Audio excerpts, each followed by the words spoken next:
आज मुंबईत ओबीसींच्या प्रमुख नेत्यांची मुख्यमंत्री फडणवीसांसोबत बैठक आहे। ओबीसींसंदर्भातल्या आजच्या बैठकीला तायवाडे जाणार नाहीयेत। विजय वडेट्टीवार ओबीसींच्या बैठकीला उपस्थित राहणार।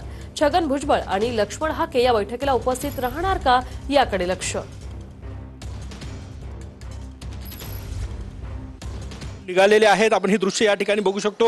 आजची महत्त्वाची बैठक आहे ओबीसी समाजाची। सर काय सांगणार, ओबीसींच्या प्रतिनिधींची महत्त्वाची बैठक आज मुख्यमंत्री देवेंद्र फडणवीस घेत आहेत।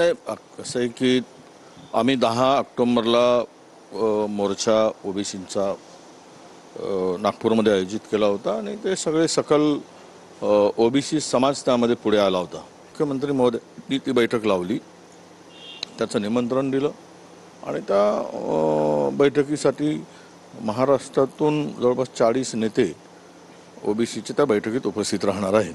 जर जी आर रद्द केला समजा तर तुमचा मोर्चा जो आहे 10 तारखेचा त्याचा काय होणार?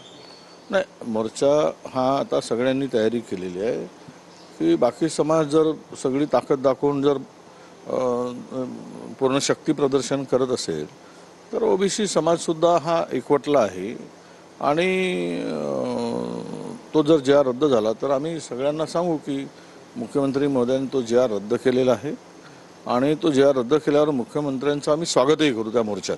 तुम्ही मुख्यमंत्र्यांचं स्वागत करणार? जी आर रद्द झाला तर स्वाभाविक 100% स्वागत करू आम्ही। जरांगे पाटील तिकडे लक्ष ठेवू नये, जर जी आर रद्द झाला तर ते आंदोलनाच्या तयारीत आहे ना। ते आता मला जरांगे पाटलांचं काय विचारतात, त्यांनी तर आमचा सत्यानाशच केला आहे, पूर्णतः आम्हाला उद्ध्वस्तच केला आहे। आता काल धुळ्याची माहिती माझ्याकडे आली, 15च्या पूर्वी 38,000 दाखले कुणबी समाजाचे होते, आता 1,28,000 झालेत। याचा अर्थ समजून घ्या की आम्ही कुठे आहोत, आमची काय गती करतायत। आम्हाला मातीत घालायचं ठरवलंच आहे त्यांनी, तर मातीत घाला बाबा, आता काय करणार।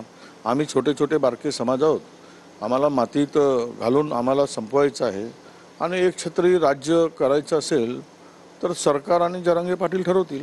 ची जी महत्त्वाची बैठक आहे, कारण की 2 तारखेला काढलेला जी आर रद्द करावा ही प्रमुख मागणी या सगळ्या नेत्यांची आहे आणि त्यासाठीच विजय वडेट्टीवार यांच्यासह सकल ओबीसी महामोर्चाचे प्रतिनिधी मुंबईच्या दिशेने निघालेले आहे। कॅमेरामॅन साईसह गजानन उमाटे, TVNINE मराठी, नागपूर।